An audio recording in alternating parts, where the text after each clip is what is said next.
안녕하세요. DJ 헤라입니다. 오늘의 사연 시작해 보겠습니다. 안녕하세요. 저는 얼마 전에 지긋지긋한 좀벌레를 처치한 한 여성입니다. 평소 벌레를 끔찍하게 싫어하는 전 제 바로 옆에 어마무시한 대왕벌레가 있는 줄은 꿈에도 모르고 살았는데요. 다행히 본인 스스로 정체를 드러내준 덕분에 저는 그 벌레를 완벽하게 처치하고 비로소 깨끗하고 쾌적한 환경에서 살아갈 수 있게 됐답니다. 그럼 지금부터 좀벌레를 제대로 퇴치한 그 속 시원한 이야기를 바로 해드릴게요. 제 인생을 괴롭히고 징그럽게 만들었던 좀벌레는 바로 제 남편이에요. 남편과는 소개팅을 통해서 만났어요. 결혼을 할 때까지만 해도 일반 회사를 다니면서 성실하고 평범하게 사회생활을 하던 남편은 결혼하고 나서도 요즘 남편들처럼 집안일도 잘 도와주고 육아도 함께 잘하는 좋은 남편이었죠. 저희 둘 다 벌이는 평범한 편이었어요. 엄청 못 버는 것도 아니었고 그렇다고 엄청 잘 버는 것도 아닌 적당히 벌어 적당히 쓰는 수준들이었죠. 그래서 둘이 벌어서 한 달에 생활이 적당하게 쓰고 적금도 부족하지 않을 만큼 넣을 수 있는 형편이었답니다. 근데 어느 날 결혼하고 나서 한 5년 차 되었을 때 남편이 이런 소리를 하더라고요. 여보, 우리 아무리 생각해도 생활비가 좀 부족하지 않아? 그렇다고 적금을 줄일 수는 없는 노릇이고 우리 앞으로 애들까지 생각하면 돈이 좀 더 있어야 할 것 같은데 아무리 생각해도 지금 형편으로는 좀 어렵단 말이지. 무슨 소리야 여보. 지금 우리 형편이면 충분해. 내가 보기엔 딱 적당한데 뭘. 우리 너무 욕심부리면서 살지 말자. 나는 지금도 충분하다고 생각해. 돈은 부족하다 생각되면 자꾸 부족한 게 돈이야. 나는 그렇게 생각해. 그러니까 우리는 그냥 있는 것에서 만족하면서 살자. 난 지금도 너무 좋아. 그거야 그렇지만 그래도 좀 나는 우리 가족이 넉넉하고 여유롭게 살았으면 좋겠단 말이야. 안 되겠어. 내가 방법을 좀 찾아봐야지. 내가 이 집 가장으로서 어떻게든 떵떵거리면서 남부럽지 않게 살게 해줄 테니까 딱 기다려 여보. 잘 지내다가 뜬금없이 남편이 우리 집 살림살이가 좀 부족한 것 같다고 이야기를 하기에 저는 그냥 가장으로서 고민이 좀 많은가 보다 싶었어요. 그리고 오히려 가족을 위해서 이런 고민을 한다는 것 자체가 가장으로서 책임감을 가지고 있는 듯해서 든든하기까지 했죠. 근데 저는 거기에서 끝날 줄 알았습니다. 아니, 무슨 방법을 강구하더라도 제대로 된 방법을 찾아서 가장 노릇을 할 줄 알았어요. 근데 그게 아니었죠. 그 뒤로 남편은 점점 돈 얘기, 돈 생각에 빠져서 지내더니 급기야는 이런 소리를 하는 게 아니겠어요? 여보, 나 회사 그만둘까 봐. 아무리 생각해도 직장 생활하면서 월급쟁이로 살아서는 큰돈 벌기가 힘들 것 같아. 진짜 큰 돈을 만지려면 말이야. 사업을 하거나 주식을 해야 돼. 무조건 투자를 해야 된단 말이지. 그래서 나 회사 그만두고 투자 좀 정식으로 배울까 싶은데 당신 생각은 어때? 요즘 재테크가 대세인 거 알지? 남자라면 한 번쯤은 사업도 해보고 투자도 좀 통 크게 해봐야 하는 거잖아. 그래서 나 이번에 회사 그만두려고. 회사 그만두고 미친 듯이 투자 배워서 재테크 성공할 거야. 뭐? 당신 그거 지금 진심으로 하는 소리야? 정신 차려. 사업이니 뭐니 투자니 뭐니 그런 헛바람은 어디서 들어서 온 거야? 그런 거 잘못했다가 한순간에 싹 다 망하는 거 몰라? 진짜 이 사람이 무서운 소리 하고 있어. 이상한 소리 하지 말고 다니던 직장이나 성실하게 잘 다닐 생각해. 너무 황당한 소리를 꺼내는 남편을 보면서 저는 정말이지 너무나 어이가 없었습니다. 어디에서 이런 황당한 생각을 했는지 궁금했는데 자기 입으로 또 술술 설명을 해주더라고요. 아이 참 여보, 생각을 좀 해봐. 당신은 지금 우리 살림 이대로 괜찮다고 생각해? 나는 아니라고. 남들은 노년에 젊을 때 벌어놓은 걸로 차도 좋은 차 타고 다니고 뭐 전 세계로 여행도 다니는데 우리는 이대로 하다가는 그중에 아무것도 못할걸. 그리고 나는 노후까지 생각할 것도 없어. 요즘 영앤 리치가 얼마나 대세야. 젊어서 부자로 사는 인생. 너무 멋지지 않아? 나도 그런 삶 좀 살아보고 싶다고. 그리고 내가 지금 그냥 얼토당토 않게 직장 그만두고 투자 배우겠다는 게 아니야. 당신도 알 거야. 내 결혼식에도 왔었던 우리 회사 선배인데 그 선배가 그동안 투자를 좀 했었는데 그게 이번에 대박 터졌다는 거 아니야. 그 형님 지금 외제차 몰고 다니다니까? 얼마 전까지 돈 없다고 중고차 몰고 다니던 양반인데 진짜 대박이지 않아? 그 형님이 자기만 따라오면 나도 성공하게 해주겠대. 어때? 구미가 확 당기지? 나 결심했어. 그 형님 따라다니면서 투자 배울래. 저는 남편의 대답을 듣고는 더 어이가 없었습니다. 더는 들어줄 수가 없겠더라고요. 그래서 아주 단호하게 말했죠. 여보! 미쳤어, 이 인간이 정말. 쓸데없는 소리 하지 말고 지금 하는 일이나 성실하게 해. 그때 우리 결혼식장에서 이 사람 저 사람 붙들고서 투자 얘기했던 그 사람 말하는 거 맞지? 딱 봐도 사기꾼이더만. 한 번만 더 헛물 켜는 소리 해봐. 가만 안 둘 줄 알아? 아, 진짜 여보 딱 한 번만. 나 진짜로 이번 한 번만 공부하면서 시도해보고 안 되면 깔끔하게 포기할게. 한 번만 기회 좀 줘라. 내가 뭐 나만 잘 되고 싶어서 이래? 당신이랑 우리 애들까지 다 잘 먹고 잘 살아보려고 하는 거잖아. 그러니까 제발 한 번만 기회 좀 줘. 아, 마누라가 돼가지고 남편 기를 이렇게 팍 죽이면 되겠어? 웃기는 소리 하지 마. 이건 기죽이는 게 아니라 내 남편이 나쁜 길로 못 가게 잡아주는 것뿐이야. 그러니까 더 쓸데없는 소리 하지 말고 일이나 똑바로 다녀. 그리고 한 번만 더 그 이상한 선배란 인간이랑 연락하기만 해봐. 그거 걸리는 날에는 당신이랑 나랑 끝장날 줄 알아? 저는 남편에게 아주 단호하게 이야기를 했습니다. 그랬더니 남편도 그때는 깨갱하면서 제 말을 듣더라고요. 남편도 마지못해서 포기를 하는 것 같았죠. 하지만 아니었어요. 제 말에 그대로 포기하고 남편은 계속해서 열심히 회사 생활을 하고 있는 줄만 알았지만 그건 완전히 제 착각이었어요. 아니, 착각이 아니라 완전히 제대로 속은 거였죠. 그걸 알게 되기까지는 얼마 걸리지 않았고 저는 그 일을 겪으면서 아주 크게 경악을 해야 했습니다. 그걸 알게 된 날은 회사에서 중요한 미팅이 있어서 아침부터 바쁘게 움직이고 있던 때였어요. 근데 갑자기 어린이집에서 전화가 왔더라고요. 첫째가 열이 너무 심해서 지금 병원으로 가야 할 것 같다는 연락이었죠. 도저히 저는 갈 수가 없는 상황이라서 남편에게 바로 전화를 했어요. 근데 남편이 전화를 계속 안 받더라고요. 원래는 제가 전화를 하면 남편 직장이 통화가 자유로운 곳이었기 때문에 연락을 잘 받았었는데 하필이면 이렇게 급할 때 전화를 안 받았던 거 있죠. 그래서 어쩔 수 없이 남편의 회사로 전화를 할 수밖에 없었어요. 근데 거기에서 저는 너무나 충격적인 소식을 들어야만 했습니다. 그건 바로 남편이 회사를 그만둔 지 이미 2달이 넘었다는 충격적인 이야기였죠. 저는 그 순간 너무 큰 충격과 배신감에 휩싸여야 했어요. 왜냐하면 남편은 그날 아침도 출근을 해야 한다며 평소 갖추던 출근 복장 그대로 하고는 집을 나갔었거든요. 너무나 화가 나 남편에게 수도 없이 전화를 걸었지만 남편은 받지 않았고 그날 저는 결국 거래처와의 미팅을 파토내고 아이에게 갈 수밖에 없었어요. 그 결과로 거래처와의 거래도 아예 물거품이 되어버려서 상사에게 엄청나게 욕을 먹어야 했죠. 그날 저의 하루는 최악 중에서도 최악이 되었습니다. 하지만 저는 제가 상사한테 욕먹은 것보다도 남편이 저한테 거짓말을 하고서 일을 그만뒀었다는 게 더 화가 났었어요. 그래서 그날 이 인간을 어떻게 해야 하나 고민하다가 일단은 어떻게 나오나 싶어 모르는 척하며 다른 일로 화를 내봤죠. 당신 오늘 왜 이렇게 전화를 안 받아?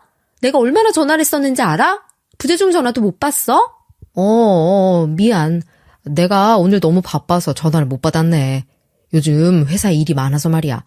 회의고 뭐고 아주 정신이 없었다. 왜? 무슨 일 있었어? 저는 아무렇지 않게 거짓말하며 뻔뻔하게 대답하는 남편을 보고 있자니 기가 찼습니다. 그래서 이건 진짜 안 되겠다 싶어서 바로 단도직입적으로 물었죠. 뭐? 어이가 없네 진짜. 회사에 일이 많아? 회의고 뭐고 정신이 없었어? 진짜 뻔뻔한 인간이네. 회사 일로 바쁘긴 뭐가 바빠. 당신 일하다 온 거 아니잖아. 오늘 당신 회사에 전화했었어. 회사 그만둔 지 2달이 넘었다던데? 어떻게 나한테 그렇게 뻔뻔하게 거짓말을 해? 여보, 알았어? 아이, 그럼 처음부터 말을 하지. 근데 그게 있잖아. 실은 어떻게 된 거냐면, 나 진짜 그 투자 배울 수 있는 기회 놓치고 싶지 않아서 그랬어.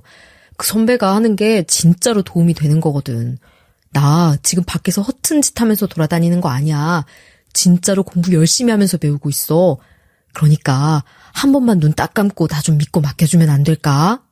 진짜 이 인간이 결국 내가 뭐라고 했어? 그 인간 다시 한 번만 더 만나면 나랑 당신이랑 끝이라고 했지?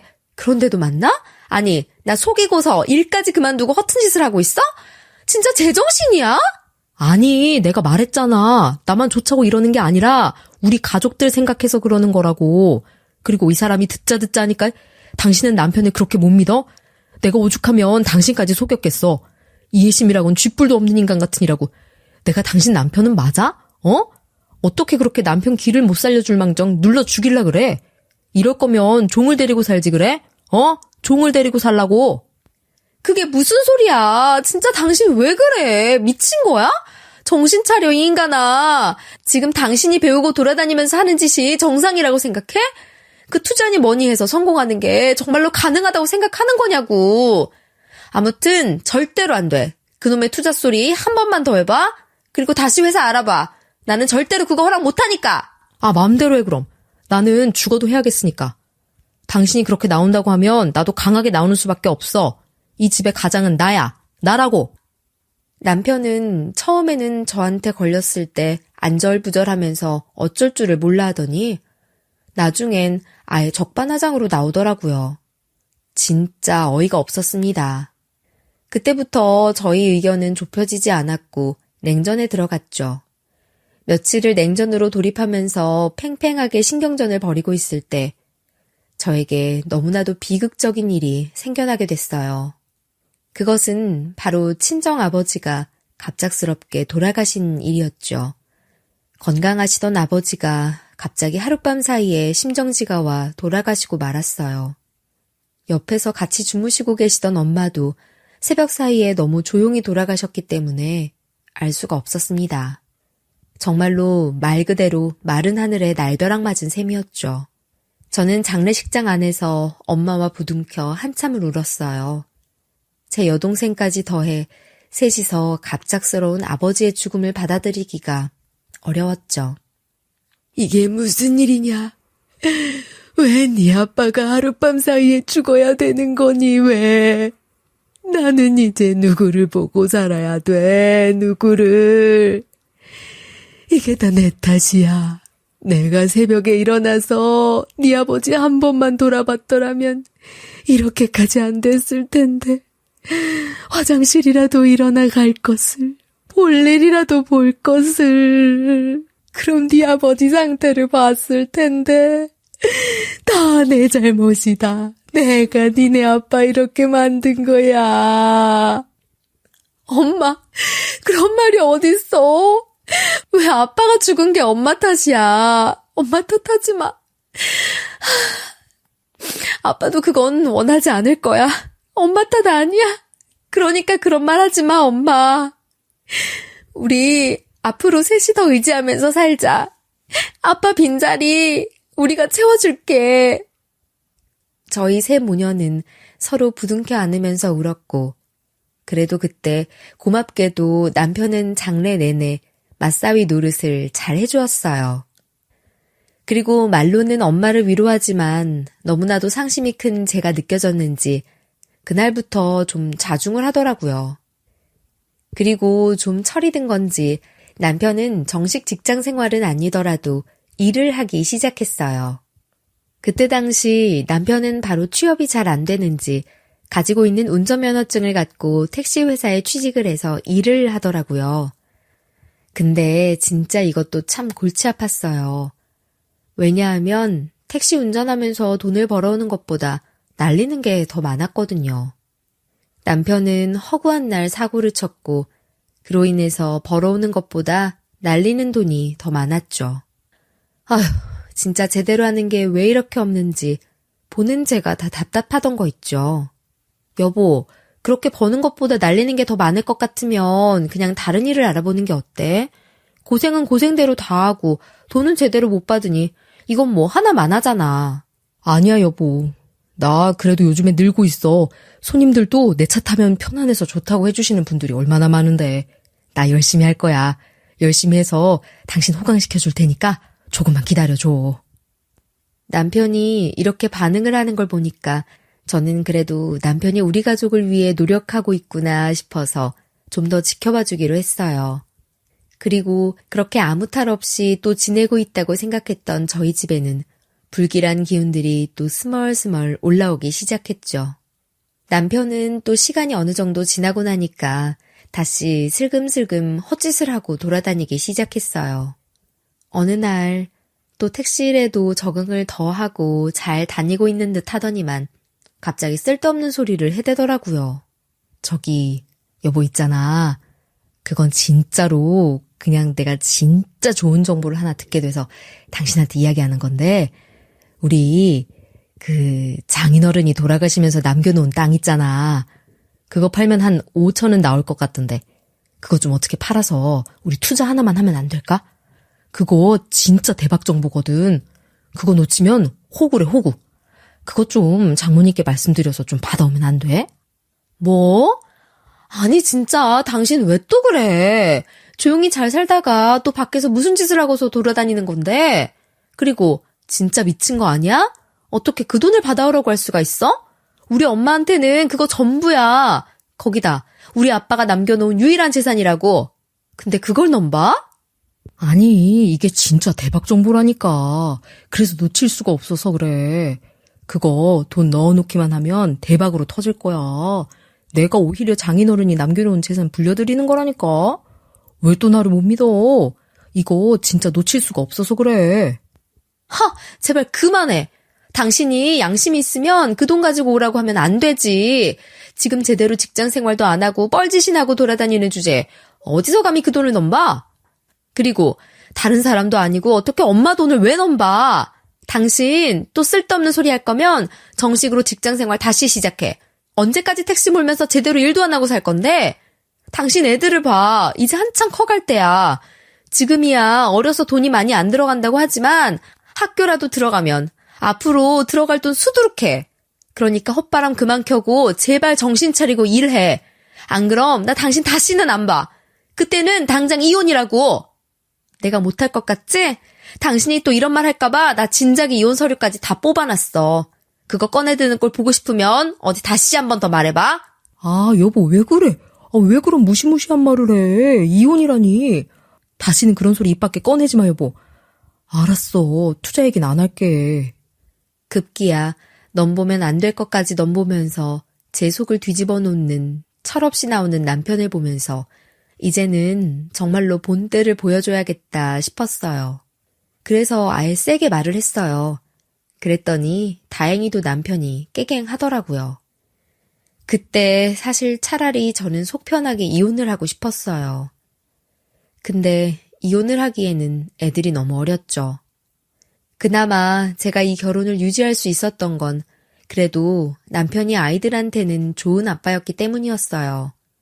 애들이 저보다도 아빠를 더 좋아할 정도였기 때문에 차마 아이들에게서 아빠를 뺏을 수가 없어서 지내고 있었던 거였죠. 그 이후에 또 조용히 지내는 남편이었지만 언제 또 스멀스멀 쓸데없는 소리를 할지 몰라 경계하며 지낼 때였습니다. 제 이혼 공갈이 그래도 잘 먹혔는지 그 뒤로는 얌전하길래 잠잠하게 잘 지내고 있던 제 일상에 또 비극의 순간이 찾아오게 됐고 저는 또 한 번의 이별의 고통을 느껴야만 했어요. 그건 바로 엄마가 암에 걸렸기 때문이었죠. 이건 친정엄마 스스로도 모르고 있었던 사실이었어요. 당시 엄마가 암을 이기고 살 수 있는 확률은 50대 50이었습니다. 그때 엄마가 진짜 슬프게도 이런 말씀을 하시더라고요. 나 그냥 죽어도 돼. 어차피 이 생에 더는 미련 없다. 그냥 나한테 돈 더 쓰지 말고 그냥 흘러가는 대로 나한테 주어진 시간만큼만 나 살고 싶어. 엄마, 왜 그래? 왜 나한테 그런 말을 해? 엄마 없으면 우리는 어떡하라고? 엄마 생각만 하고 우리 생각은 안 하는 거야? 우리 애들이 외할머니를 얼마나 좋아하는데. 나는 안 돼. 나는 어떻게든 엄마 살려야겠으니까 그렇게 알아. 난 무슨 수를 써서라도 엄마 무조건 살려낼 거야. 저는 아무런 확신하지 않은 확률에 도전을 하느니 어떠한 치료도 받지 않겠다는 엄마를 보면서 마음이 찢어지는 것 같았어요. 그래서 절대로 안 된다고 말씀드리고 그때부터 엄마를 살릴 수 있다는 치료에 수술은 닥치는 대로 다 했어요. 하지만 엄마의 병은 차도를 보이지 않았죠. 엄마도 저희도 다 지쳐가고 있을 때쯤 엄마는 치료를 멈추고 이제 더는 안 하겠다고도 했었지만 저랑 제 동생은 엄마가 포기가 안 되더라고요. 그래서 정말 빚에 빚을 내가면서 어떻게든 엄마를 살려보고자 노력했죠. 그 때문에 엄마가 가지고 있던 돈 5천만 원에다가 치료에 필요한 돈 중 부족한 금액들은 대출까지 받아서 썼어요. 하지만 그 모든 노력을 다 했는데도 불구하고 엄마는 거의 차도가 보이지 않았어요.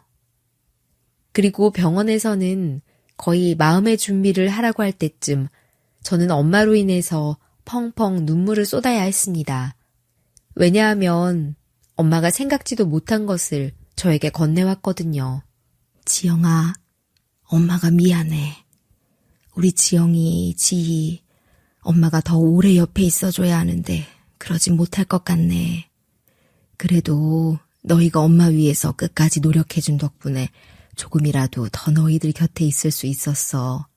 근데 여기까지가 엄마의 한계인 것 같아.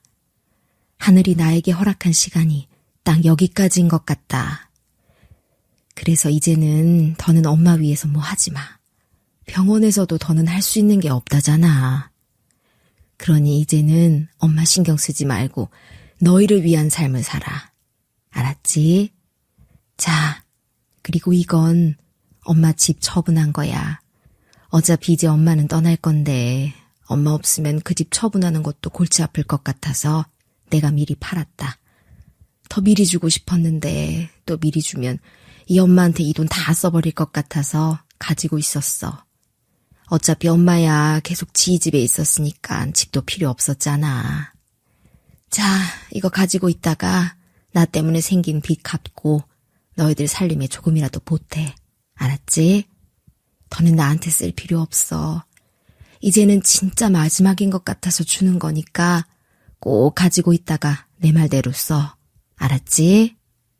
엄마, 진짜 왜 그래? 가지 마. 더 우리 곁에 있어줘.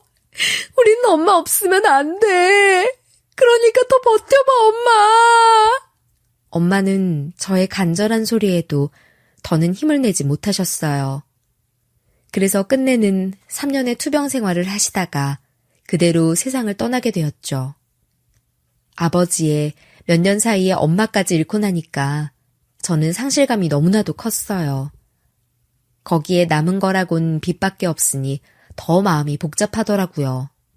그래도 희망이 있었던 건 엄마가 남긴 2억이었습니다.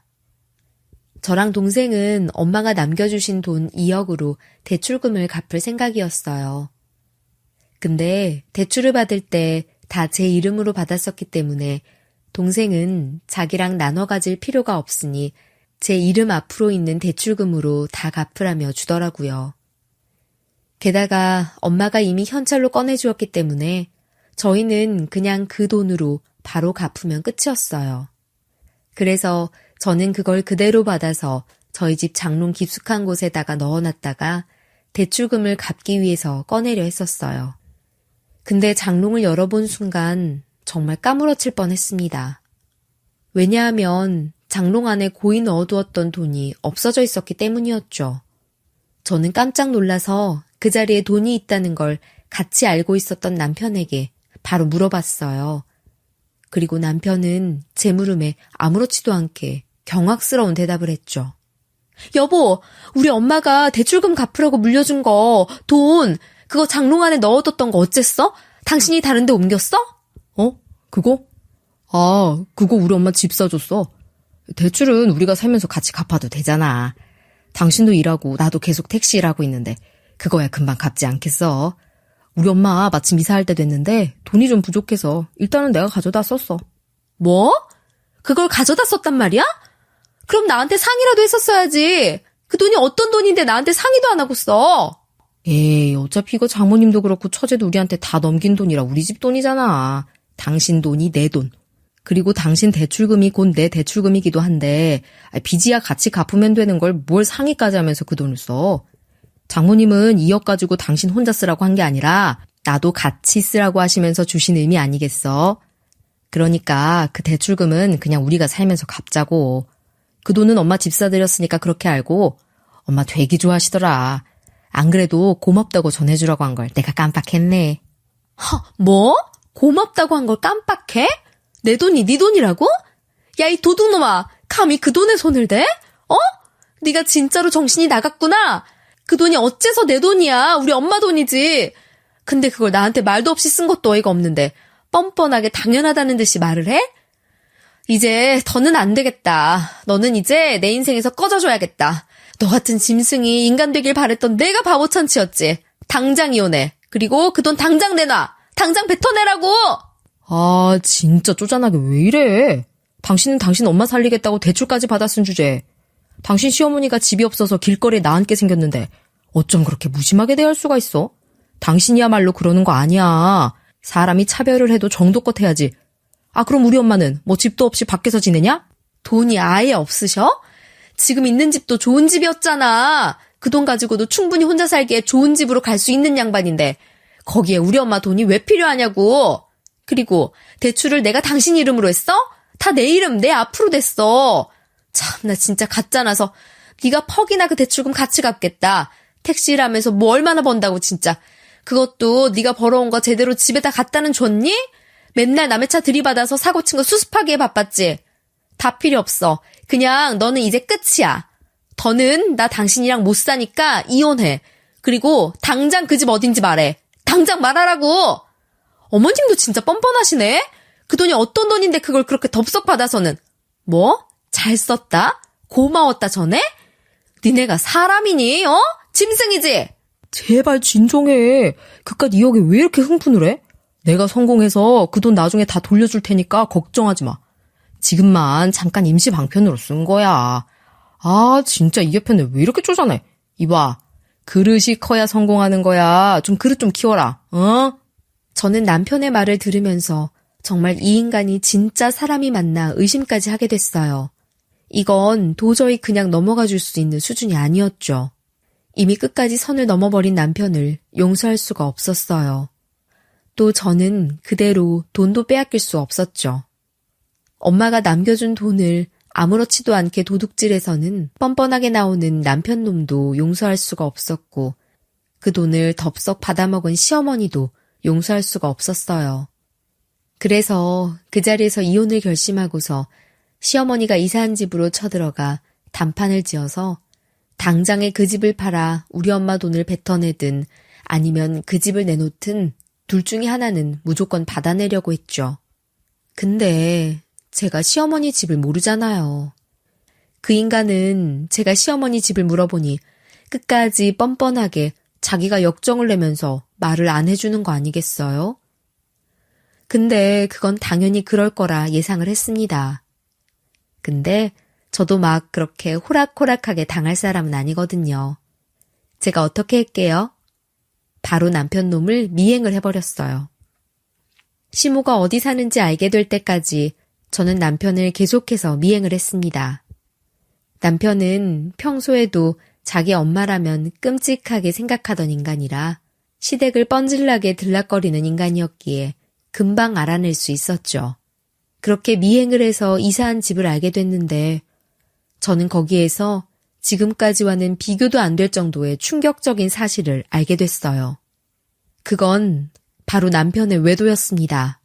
남편을 미행하면서 보게 된 현장에서 우리 엄마 돈을 보태 시모에게 사줬다던 그 집에는 시모만 살고 있는 게 아니었어요. 거기는 한 사람이 더 있었고 그 사람이 바로 남편의 내연녀였죠. 딱 보니까 이 인간이 실제로는 시모와 작당을 하고서 자기 내연녀와 함께 살림을 따로 차렸던 거더라고요. 저는 진짜 미치고 팔짝 뛰는 줄 알았어요. 왜냐하면 그 집 앞에서 보이는 꼴이 가관도 그런 가관이 없었거든요. 남편은 아주 무슨 신혼초 즐기듯이 그 집에 비밀번호도 안 누르고 들어가고 초인종을 누르더라고요. 그 안에서 내연녀가 나와 꼭 껴안고서 안으로 들어가는데 그 모습을 보자마자 저는 심장이 멎는 줄 알았습니다. 그 뒤로는 음식물 버리러 나오는 시모의 모습까지 보았기에 저는 그 안에서 셋이 같이 지내고 있었다는 걸 알 수 있었어요. 기가 막히게도 남편과 시모는 내연녀를 시모 집으로 들이고서 셋이서 아주 난리 부르스를 치면서 살고 있었던 거였죠. 그 사실에 충격을 받고서 저는 곧바로 그 인간들을 고소해서 콩밥이라도 먹이고 싶었어요. 근데 진짜 통탄스럽게도 이미 우리나라는 간통죄도 없어져 있었고 가족 간의 돈 문제는 친족 상도례 때문에 남편과 시모를 고소할 수도 없었기 때문에 이러나 저러나 손을 쓸 수가 없었어요. 진짜 너무나 비참하고 비극적인 순간이었죠.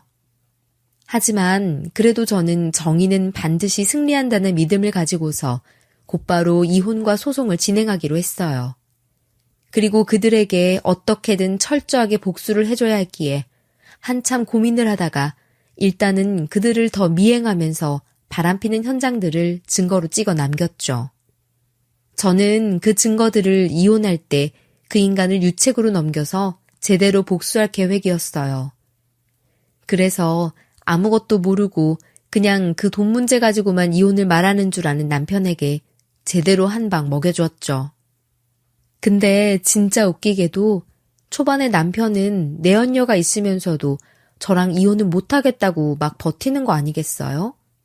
아무래도 자기가 더 일하기는 싫고 제가 벌어오는 돈으로 살고 싶어하는 마음이 큰 듯 했었어요. 딱 보니 그 내연녀는 직장도 없이 맨날 집안에만 틀어박혀 있는 듯 했거든요. 그래서 저는 더더욱 이 이혼을 감행하려고 했죠. 저는 이들에게 특별한 선물을 주는 셈치고 그 시모의 집으로 등기를 보냈습니다. 근데 그 등기를 본 남편이 오히려 제가 전혀 예상도 하지 못한 반응을 보이더라고요. 그 반응을 보면서 저는 기가 차다 못해 혼이 빠질 지경이었습니다. 야, 그냥 포기하고 살아. 너 나 미행한 거 그것도 범죄다. 그리고 네가 나랑 이혼하면 누가 너랑 만나줄 것 같냐? 너 앞으로 평생 혼자 살아야 돼. 애가 둘이나 딸린 이혼한 아줌마를 누가 이쁘다고 만나주겠어. 그러니까 잘 생각해. 너 같은 여자는 이제 돌싱으로 바깥에 나오잖아? 안 팔려. 공짜로 누가 주면 모를까. 사람들 손해보는 짓 안 한다. 그러니까 얌전히 그냥 나랑 살아. 생활비나 꼬박꼬박 내고. 그리고 나중에 내가 성공하면 그때 그냥 너한테 떨어지는 콩고물로 만족하란 말이야. 너 내가 이거 호강하는 지름길 알려주는 거다.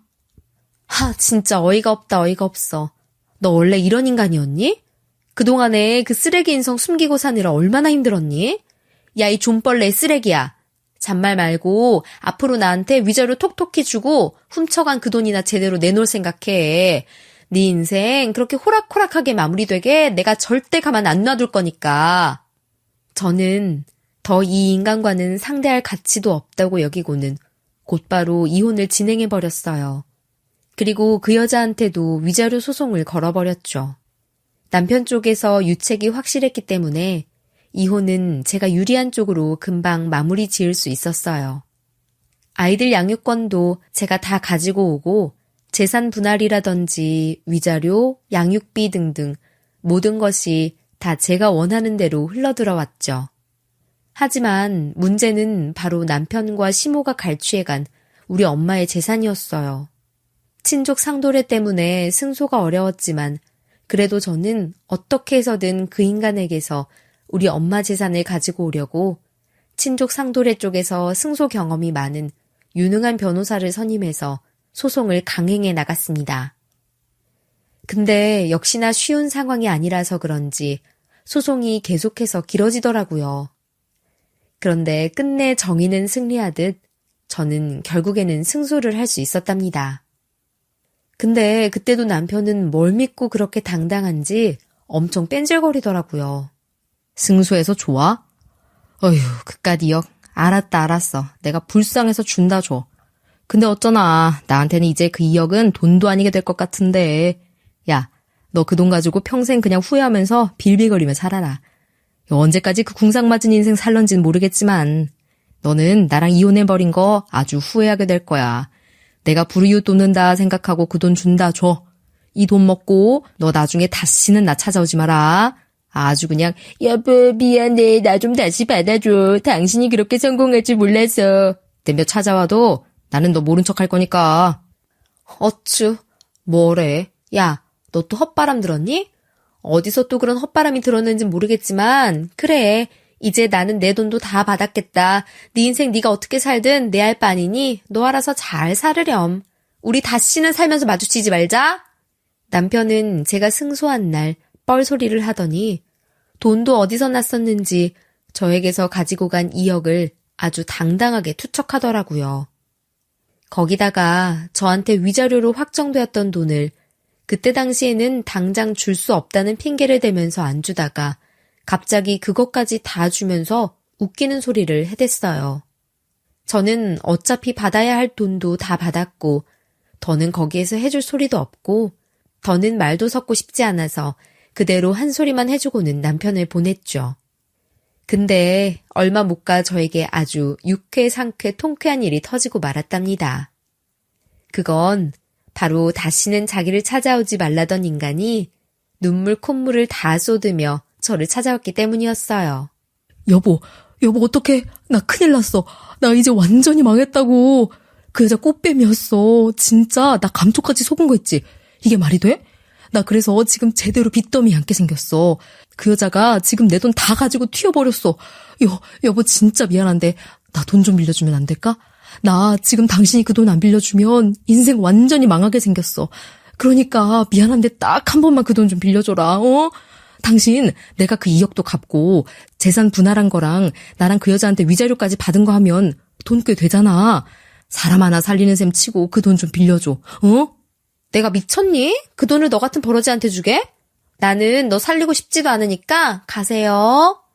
난데없이 갑자기 찾아와서는 저한테 돈을 찾길래 뭔 일인가 싶었습니다. 근데 멍청한 인간이 자기 상황을 또 술술 다 말하더라고요. 실은 있잖아. 그 여자가 나한테 사업을 하나 제안했었어. 그 선배 있지? 나한테 투자 가르쳐준다던 선배가 소개시켜준 여자였는데 그 여자랑 같이 그 형님한테 투자를 배웠었어. 근데 갑자기 그 형님 말고 다른 데서 정보를 기가 막힌 걸 하나 잡아왔더라고. 그걸 나한테 알려주겠다면서 지금 우리 살고 있는 집 처분하고 일단은 좀 작은 집에 들어가서 살면서 거기에 투자하고 남은 돈은 자기 사업하는 데 보태서 대박 인생 살아보자고 하길래 그렇게 했었어. 사실은 그 집이 당신이랑 소송 진행 중일 때 집값이 좀 올랐었어. 내가 부동산만큼은 진짜 알짜배기 정보 알아봐서 전망 좋은 곳으로 잡은 거였거든. 근데 그게 진짜로 값이 껑충 뛰면서 몇 배는 오르더라고. 아주 나 모르게 뒤에서 콩깍지를 까고 있었구나. 네가 그딴 식이니까 벌을 받는 거야. 당신이 그렇게 얘기해도 나는 싸. 근데 그걸 그 여자가 귀신같이 잡아채고는 그 집 팔게 만들고 내 돈도 다 가지고 간 거야. 당신한테 그 돈 줄 수 있었던 것도 투자에 넣은 돈이랑 그 여자한테 사업하는데 돈 보태고도 돈이 남았었어. 실은 내가 좀 불안해서 그 여자한테 돈을 덜 줬었거든. 그래서 남은 돈 중에 해서 당신한테 그 돈을 줄 수 있었던 거였는데 내가 당신한테 돈 준 거 알고서는 내가 가지고 있는 돈이 더 있다는 걸 알고 그 여자가 나머지 몽땅 다 투자하라고 꼬드기는 바람에 다 넣었는데 그 돈 넣자마자 들고 튀어버린 거 있지. 그걸 이제 와서 나한테 다 털어놓는 저희가 뭔데? 네가 이렇게 솔직하게 얘기하면 내가 어구 그랬어요. 그럼 내가 도와줄게 할 줄 알았니? 네가 솔직히 말한다고 해도 나한텐 씨알도 안 먹힌다고. 너를 그렇게 애지중지하는 네 가족들한테나 가서 좀 달라고 하지 그러니? 너 이것도 연기하는 거 아니야? 아니야, 지금 나 완전히 빈털털이야. 진짜 10원 한 장 안 남겨놓고 다 털렸다니까? 여보, 그러니까 나 돈 좀 빌려줘. 나 지금 당장 오갈 데도 없어. 집 팔고서 이사 가려고 잡아놓은 집도 그 여자가 알려준 부동산 업자한테서 얻은 건데 그것까지 전체 사기였던 거 있지? 다 짜고 치는 고스톱이었던 거야. 지금 엄마랑 나랑 길거리에 나앉게 생겼어. 이대로 우리 노숙자 되게 생겼다고. 그러니까 여보, 나 돈 좀 빌려줘, 응? 내가 꼬박꼬박 갚을게. 결국은 그 꼴을 당하는구나, 네가. 근데 어쩌니? 나도 너한테 줄 돈이 10원 한 장도 없는데? 내가 미쳤다고 당신한테 돈을 빌려줘? 미안한데 싫어. 그거 다 네가 자초한 일이야. 네 멍청함에 네가 걸려든 걸 가지고 어디다 책임지려 하고 있어? 나한테서 돈 나올 일은 절대로 없으니까 꺼져. 여보, 잠깐만. 아니면 그것도 싫으면 나랑 다시 합치면 안 돼? 나 사실 당신 많이 보고 싶었어. 그 여자랑 같이 살면서 얼마나 괴로웠는지 몰라. 집안일도 하나도 안 하고 맨날 엄마한테 밥이나 해달라고 하던 여자야. 그 꼴 당하면서 엄마나 나나 당신 많이 그리워했어. 우리 이참에 다시 합치면 안 될까? 이제는 내가 정말 잘할게, 응? 여보, 제발 나 용서해주라. 아, 진짜 너 지금 코미디 찍니? 야, 네 입으로 네가 얘기한 거 잊었어? 나보고 다시는 너 찾아와서 다시 받아달라는 둥 하면서 질질 짜지 말라고 했던 거 기억 안 나? 아, 무슨 개그 아니 너 지금? 아, 오랜만에 웃었네 진짜. 야, 참고로 머리 검은 짐승은 거두는 게 아니랬다. 나는 너 같은 인간하고 다시 합치고 싶은 마음 요만큼도 없어? 왜 이래? 그리고 너, 내가 딱 한 번 경고하는데 지금부터 돈 없다느니 생활이 힘들다느니 가짜는 핑계대면서 양육비 소홀히 보내기만 해봐.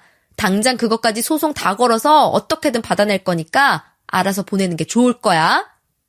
저는 제 앞에서 눈물 콧물 쏟으며 질질 짜내는 전 남편 놈에게 돈 제대로 갚으라고 이야기를 하고는 내쫓아 버렸어요. 역시나 비참하게 쫓겨난 그 전 남편은 결국에는 빈털터리가 돼서 어찌저찌 돈을 구해서 지금은 단칸방에서 시모와 둘이 지내고 있는 듯 하더라고요. 그 뒤로도 몇 번이나 저한테 돈을 빌려달라는 둥, 합치자는 둥 뻘소리를 해댔지만 절대로 받아주지 않았답니다. 오히려 제가 나중에는 스토커로 신고를 해버린다고 하니까 그 다음부터는 또 아무것도 못하더라고요. 그리고 지금은 저한테 보낼 양육비를 벌기 위해서 택시를 밤낮 없이 하고 있는 것 같았어요. 그렇게 해서 결국 그 인간은 인생이 완전히 망해버리고 말았답니다. 우리 엄마 돈을 함부로 생각하고서 가지고 간 그의 인생은 완전히 나락으로 떨어져 버린 거였죠. 저는 마지막에 그렇게 저를 무시하고 떠난 남편이 되려 자기가 그 꼴이 돼 저한테 빌빌거리는 걸 보면서 엄청난 통쾌감을 느낄 수 있었어요. 무엇보다 그 인간의 무식함과 경솔함 덕분에 제가 그 받아내야 할 돈을 다 받아낼 수 있었던 것이 정말 다행이라는 생각을 했죠. 남편은 저한테 돈을 줄 때 자기가 성공할 거라 생각하고는 있는 척하면서 의시대느라 그 돈을 준 거였었거든요. 그 덕에 그 인간은 그 뒤로 피를 보게 됐어도 저는 받아낼 거 다 받아냈으니 그것만큼 유쾌, 상쾌, 통쾌한 게 없었죠. 여러분, 이러니까 사람이 홀리는 게 진짜 무서운 거라는 걸 여러분들도 꼭 아셨으면 좋겠어요. 한순간에 몰락해버리는 사람들의 공통점은 대부분이 다 쓸데없는 데 정신이 팔려서 거기에 홀리기 때문이에요. 제 전 남편이 한번 홀린 데서 못 빠져나오더니만 결국에는 자신의 인생을 스스로 불행의 구렁텅이로 들어가게 만들어버린 걸 바로 옆에서 볼 수 있었어요. 이렇게 어리석은 게 인간인 것 같아요. 아무튼 저는 몰락한 남편과는 정반대로 엄마의 돈을 다 돌려받고 상간녀와 전 남편에게서 받아낸 그 위자료로 빚을 다 갚고는 지금 너무 잘 지내고 있는 중이랍니다. 덕분에 아이들과 함께 살 집도 이사를 좋은 곳으로 할 수 있었어요. 무엇보다 오히려 결혼 생활 동안에 속 썩인 인간이 사라지니 제 인생에도 큰 자유가 생긴 듯해서 결혼 전보다도 훨씬 더 즐겁고 자유로운 인생을 살고 있는 중이죠. 물론 저에게는 육아전쟁이라는 게 남아있지만 그래도 제 사랑하는 아이들이 있기 때문에 저는 하루하루 행복하게 보낼 수 있는 것 같아요. 그래서 요즘은 우리 애들 보는 행복함에 젖어서 살고 있네요. 여러분, 혹시라도 지금 주변에 투자니 주식이니 인생 한 방을 노리고 헛물 켜는 사람들이 있다면 꼭 피하세요. 제가 겪어보니 그런 인간은 피하는 게 상책이더라고요. 그럼 여러분, 제 남은 인생은 부디 행복한 일만 있기를 응원해 주시길 부탁드릴게요. 그리고 저도 여러분의 인생이 더 행복하기를 응원하며 살겠습니다. 감사합니다.